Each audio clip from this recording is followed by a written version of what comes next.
Obyektlər birdən etibarən sıra nömrəsi ilə işarələnib. İddia edilir ki, bu ünvandakı qeyri-yaşayış sahələri söküləcək.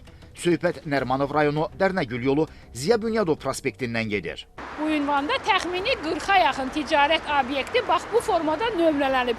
Hətta onların arasında artıq obyektlərini təhvil verib gedənlər də var.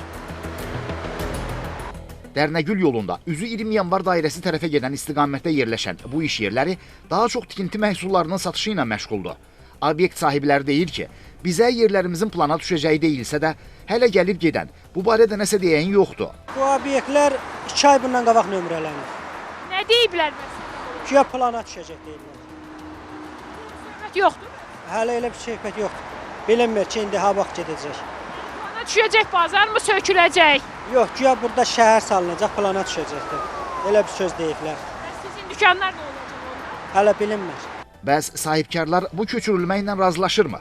Onlar deyirlər ki, hələ ortada nömrələmədən başqa görülən bir iş yoxdur. Ona görə də bu barədə nəsə demək tezdir. Dedilər ki, buradan bütün mağazinlər sökülür, ona görə də nömrələyiblər.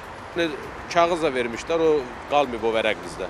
Nə edə bilərik ki, köçürülsə köçürəcək də. Biz də təbii ki, yer tapıb getməliyik də harası. Məsələ ilə bağlı Nərimanov rayon icra hakimiyyətindən sorğumuza cavab olaraq bildirdilər ki, sözgedən ərazidə obyektlərin nömrələnməsini Əmlak Məsələləri Dövlət Xidməti həyata keçirib. Həmin xidmətdən isə bildirildi ki, qanunvericiliyə və fəaliyyət istiqamətlərinə uyğun olaraq mütəmadi qaydada daşınmaz əmlakların inventarlaşdırılması aparılır. Sorğuda qeyd olunan ərazidə də daşınmaz əmlakların inventarlaşdırılması istiqamətində işlər görülüb. Nigar Polad, Yusif Kərimli, Ramil İbrahimov, Xəzər xəbər.